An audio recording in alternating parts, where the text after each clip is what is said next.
Hi, my name is Fallen Moons. Let's talk about command arguments. Those are the words that you put after your command that target players or modify the command's behavior. In Spigot, they're very easy to implement, so let's go ahead and get started.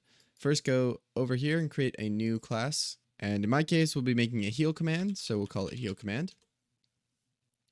This is going to implement the command executor as we've done in the past. So we need to override a method, so we can do Control O and click here. Click OK. You can also right click and go to generate and then override methods here. So you should have this override tag and our regular command stuff as you've seen in the other command tutorial. So taking a look at this method, we can see that the sender is given to us. The command that we used is given to us.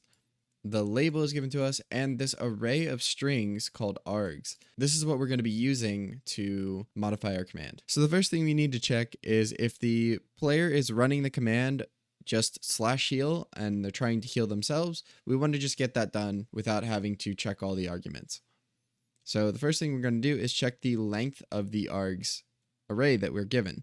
So if args.length equals 0, so there are no arguments, as in they've just typed in /heal with nothing else. We're going to check if sender is instance of player, as we've done 1,000 times before.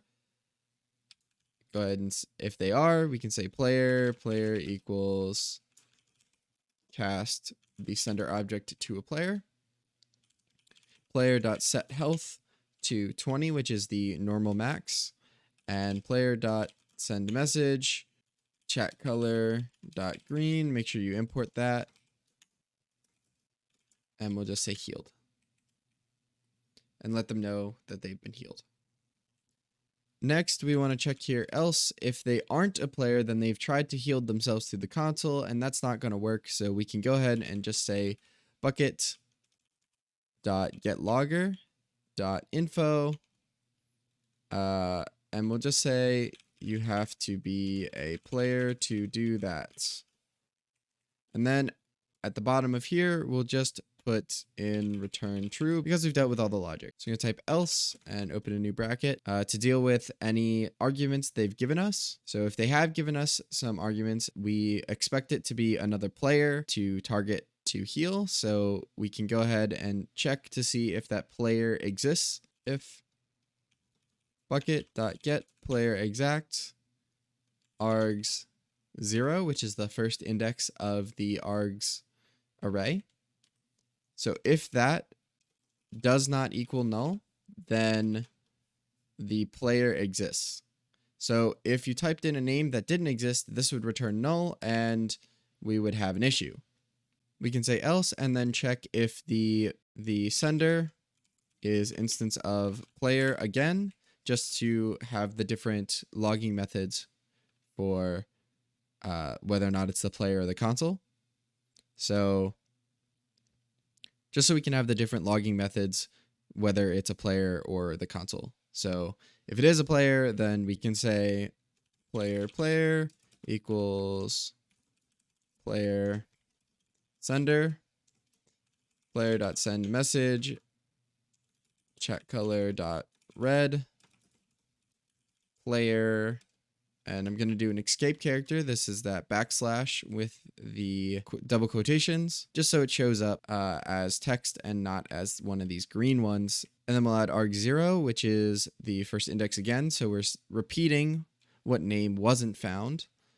And then we'll go ahead and add that trailing double quotes and was not found. Else it was the console that sent the command, so we can say bucket.getLogger.info, player, same thing again, that backslash plus args0 plus this was not found. All right. So let's go back up here to line 24 and finish the code to actually heal the player. If this returns a player and not null, then we have found one. And so let's go ahead and heal them. So we can say player equals player bucket dot get player exact arg0, and we can go player dot set health 20. We can also do player dot send message chat color dot green plus you have been healed. And then we also want to let the sender know that they've healed a player. So we're going to need to check if the sender is instance of player again.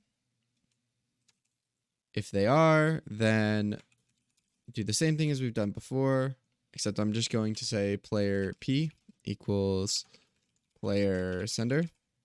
And then p.send message check color dot green, and we're just going to copy this bit here,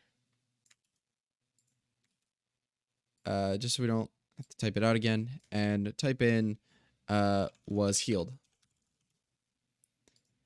And then else, we're going to say bucket dot get logger dot info, paste that same thing again,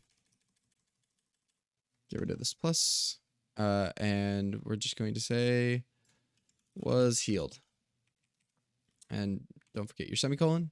So the last thing we can do is we can actually remove this and set this one to return true as well.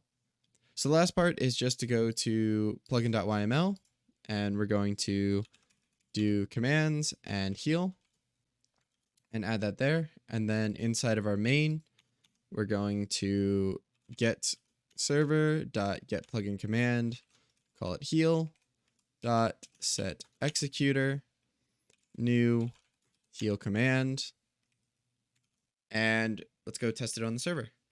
All right, and so now we're in game, and we can damage ourselves,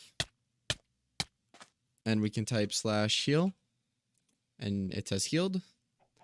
We can damage ourselves one more time, and we can do /heal fallen moons. You'll notice, so I'm the sender, so it says player fallen moons was healed, and if I wasn't the person who typed in the command, they would just see you have been healed. We can demonstrate that by looking at the server here, and I can just type heal fallen moons, and you can see you have been healed, and the player who executed the command will let us know that that player was healed. So that's it. So I hope that was helpful for you. If you found this video helpful, please leave a like, subscribe. If you're having trouble, feel free to join our Discord or leave a comment down below. And I'll see you in the next one. Thanks for watching.